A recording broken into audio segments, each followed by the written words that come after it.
नमस्कार दोस्तों, इस वीडियो में हम पढ़ेंगे बहुपद जो आपके एनसीईआरटी मैथ्स की बुक का सेकंड चैप्टर है।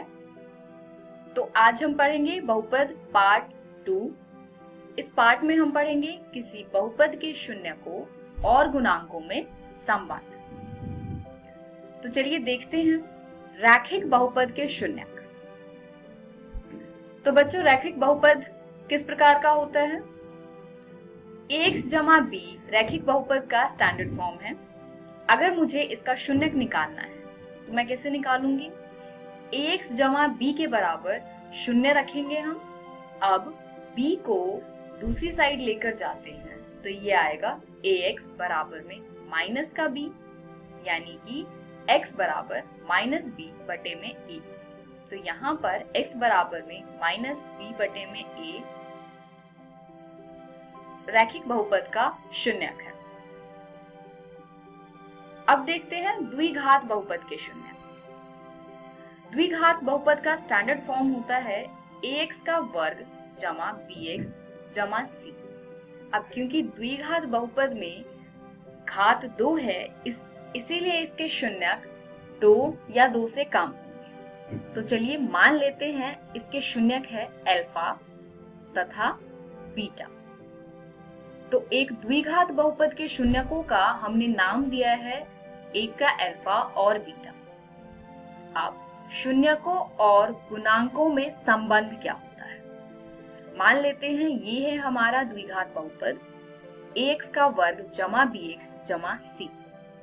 अब तो इसमें शून्यकों का योग होगा, यानी कि अल्फा जमा बीटा बराबर होगा माइनस b बटे में a, जहां पर b जो है वो x का गुणांक है तथा a x वर्ग का गुणांक है। इसी प्रकार शून्यकों का गुणनफल होगा, यानी अल्फा गुने में बीटा बराबर होगा c बटे a के। अब c द्विघात बहुपद का अचर पद है तथा a द्विघात बहुपद में x वर्ग का गुणांक है। तो चलिए उदाहरण देखते हैं। द्विघात बहुपद x वर्ग जमा 7x जमा 10 के शून्यक ज्ञात कीजिए और शून्यकों तथा गुणांकों के बीच के संबंध की सत्यता की जांच कीजिए। हल देखते हैं। द्विघात बहुपद है x वर्ग जमा 7x जमा 10।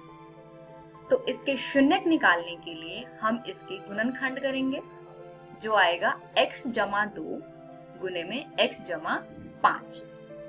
इसलिए x वर्ग जमा 7x जमा 10 का मान शून्य होगा यदि x जमा 2 बराबर शून्य हो या x जमा 5 बराबर शून्य हो, अर्थात जब x बराबर में माइनस का 2 हो या फिर x बराबर में माइनस का 5 हो, यानी माइनस 2 तथा माइनस 5 इस द्विघात बहुपद के शून्यक हैं।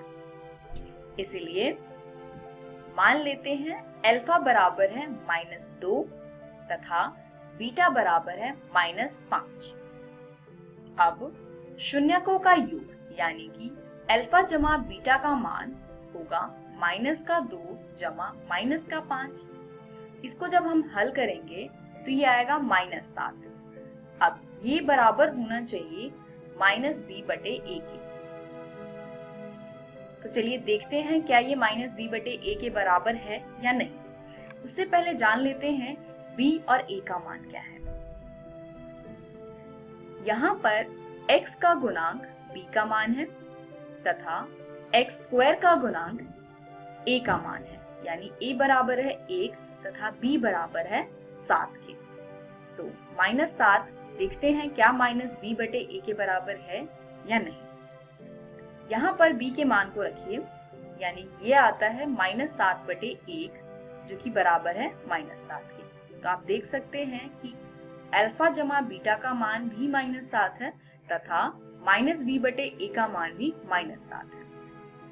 इसको हम इस प्रकार भी लिख सकते हैं कि माइनस b बटे a की जगह पे माइनस x का गुणांक बटे में x स्क्वायर का गुणांक। अब देखते हैं शून्यकों का गुणनफल, यानी अल्फा गुने में बीटा। तो अल्फा और बीटा का मान यहाँ रखते हैं। -2 गुने में -5। इसको हल करने पर 10 आएगा और ये बराबर होना चाहिए c/a के। अब देखते हैं c और a का मान क्या है। द्विघात बहुपद में अचर पद को हम c कहते हैं, यानी c का मान है 10 तथा x² के गुणांक को a कहते हैं, यानी a का मान है 1। तो अब देखते हैं क्या ये 10 c/a के बराबर है या नहीं। c और a के मान को रखिए, यानी 10/1 जो कि बराबर होता है 10 के, यानी अल्फा गुने बीटा का मान भी 10 है तथा c/a का मान भी 10 है। c/a को हम अचर पद बटे में x वर्ग का गुणांक भी लिख सकते हैं।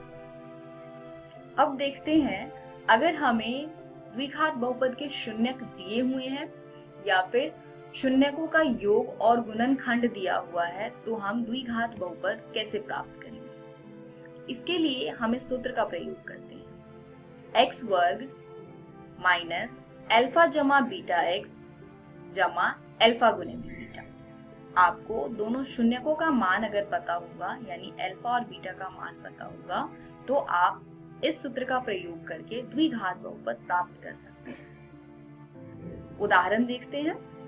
एक द्विघात बहुपद ज्ञात कीजिए जिसके शून्यकों का योग तथा गुणनफल क्रमशः -3 और 2 है। यानी हमें दिया है शून्यकों का योग यानी अल्फा जमा बीटा का मान -3 तथा शून्यकों का गुणनफल यानी अल्फा गुने बीटा का मान 2। तब द्विघात बहुपद प्राप्त करने के लिए हम x वर्ग माइनस अल्फा जमा बीटा x जमा अल्फा गुने बीटा सूत्र का प्रयोग कर सकते हैं। इस सूत्र में अल्फा जमा बीटा तथा अल्फा बीटा का मान रखने पर हमें प्राप्त होगा x वर्ग माइनस 3x जमा 2, जहाँ पर -3 अल्फा जमा बीटा का मान है तथा 2 अल्फा गुने बीटा का मान है। अब हम इसको हल करेंगे तो हमें प्राप्त होगा x वर्ग जमा 3x जमा 2। तो ये वो द्विघात बहुपद है जिसके शून्यकों का योग -3 तथा शून्यकों का गुणनफल 2 है। इस वीडियो में हमने सीखा द्विघात बहुपद के शून्यकों और गुणांकों में संबंध, यानी अल्फा जमा बीटा बराबर -b/a होता है द्विघात बहुपद के केस में। इसी प्रकार अल्फा गुने बीटा बराबर होता है c/a के। अगली वीडियो में हम त्रिघात बहुपद के बारे में पढ़ेंगे, यानी त्रिघात बहुपद के शून्यकों और गुणांकों में संबंध।